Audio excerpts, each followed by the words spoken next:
በጉግል ላይ አንድ ነገር ፈልጋችሁ ለጥያቄያችሁ ፍጹም ምላሽ የሚሆን የዩቲዩብ ቪዲዮ ተቆርጦ ወይም ስኒፔት ተደርጎ በቀጥታ ከላይ ተቀምጦላችሁ ያውቃል? እርግጠኛ ነኝ ብዙዎቻችሁ ይህ ነገር ያጋጥማችኋል። አሁን ግን ይህ አስገራሚ ቴክኖሎጂ በቀጥታ ወደ ራሱ ወደ ዩቲዩብ መተግበሪያ እየመጣ ነው። ይህ ለውጥ ተራ ማሻሻያ አይደለም፣ የዩቲዩብን ታሪክ ሙሉ በሙሉ ሊቀይረው የሚችል ትልቅ ክስተት ነው። ዛሬ በቅርቡ በጉግል አይ 2026 ጉባኤ ላይ ይፋ ስለተደረገው አዲስ አፕዴት እና እኛ ክሬተሮችን እንዴት ህልውናችንን አደጋ ላይ ሊጥል ወይም ደግሞ ሊጠቅመን እንደሚችል በጥልቀት እንነጋገራለን። ይህም አዲስ ባህሪ አስክ ዩቲዩብ ይባላል። ሰዎች በየቀኑ ወደ ዩቲዩብ መጥተው ብዙ ጥያቄዎችን ይጠይቃሉ። ይህን እንዴት ልስራ?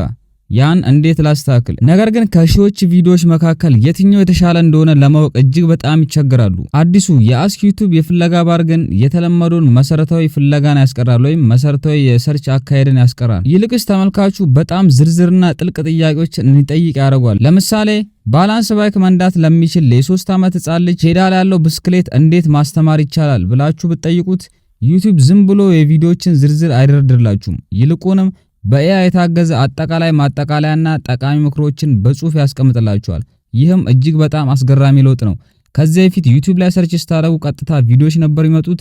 አሁን ግን ይህ ነገር እየቀረ ይገኛል። ይህ ለተመልካች በጣም ቀላልና ምቹ ሊሆን ይችላል፣ ነገር ግን ለኛ ለዩቲዩበሮች እጅግ በጣም አስደንጋጭ ነገር ነው። ለምን መሰላችሁ? በዚህ አዲስ የፍለጋ ገጽ ላይ የቪዲዮቻችን ማራኪ ምስሎች ወይም ደግሞ ተምኔሎች ወይም ትላልቅ ርዕሶች ጎልቶ አይታዩም። ኤአይ ይህን ነገር በሚያደርግበት ሰዓት ላይ በራሱ መንገድ ነው ቪዲዮችን ጨምቆ ወይም አጣርቶ የሚያወጣው።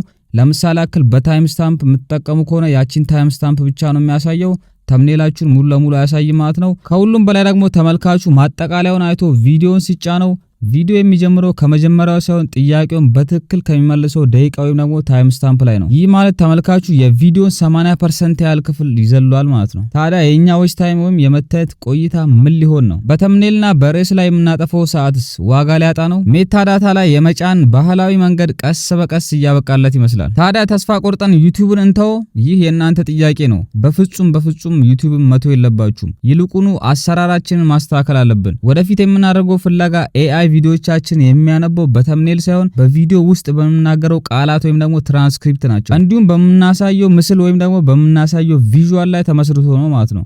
ስለዚህ ወደፊት ስኬታማ ለመሆን እነዚህን ህጎች መከተል ይኖርብናል። የመጀመሪያው በቪዲዮቻችን ውስጥ የምንሰጠው ምላሽ በጣም ግልጽ፣ ቀጥተኛና ተፈላጊውን ጥያቄ የሚመልስ መሆን አለበት።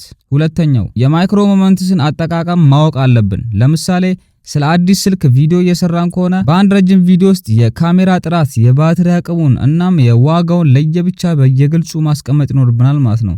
ለተመልካቾቻችሁ በደንብ በግልጽ እንዲረዳ አድርጋችሁ ማስቀመጥ ይኖርባችኋል።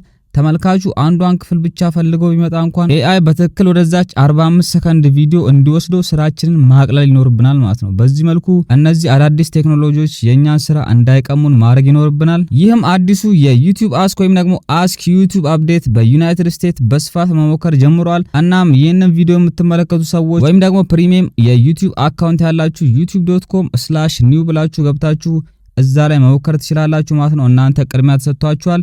ሌሎቻችን እንግዲህ ይህ ነገር ለሁሉም ይፋ እስኪሆን እንጠብቃለን። እኔም ይህ ነገር ሙሉ ለሙሉ ሲለቀቅ እያንዳንዱን ነገር ይዤላችሁ ቀርባለሁ። አሁን የነገርኳችሁ ቀጥታ ከጉግል አይ ላይ የተወሰደ ነው። ስለዚህ ብዙ ነገር ይቀራል ማለት ነው። እንዲሁም ብዙ ለውጦችንም ሊያደርጉ ይችላሉ። ከዚህ በኋላ ሁሉንም አብረን የምናየው ይሆናል። እናንተስ በዚህ አዲስ የኤአይ ቴክኖሎጂ ላይ ምን አስተያየት አላችሁ? ሐሳባችሁን ኮሜንት ላይ አስቀምጡልኝ። በዚህ አዲሱ የጉግል አይ ላይ የተቀየረ ትልቅ ነገር አለ ማለት ነው። ይህም የጀመናይ አፕሊኬሽን ሙሉ ለሙሉ ተቀይሯል። ስለዛም ማወቅ የምትፈልጉ ከሆነ አዲስ ቻናል ከፍቻለሁ ማለት ነው። ሎኮላብስ የሚባል ዲስክሪፕሽን ላይ አስቀምጥላችኋለሁ። እዛ ላይ ገብታችሁ መመልከት ትችላላችሁ። ለዛሬ ይዤላችሁ የመጣሁት ቪዲዮ ይመስል ነበር። በሌላ በተመሳሳይ ቪዲዮ እስከምንገናኝ ድረስ ሃስታ ላ ቪስታ።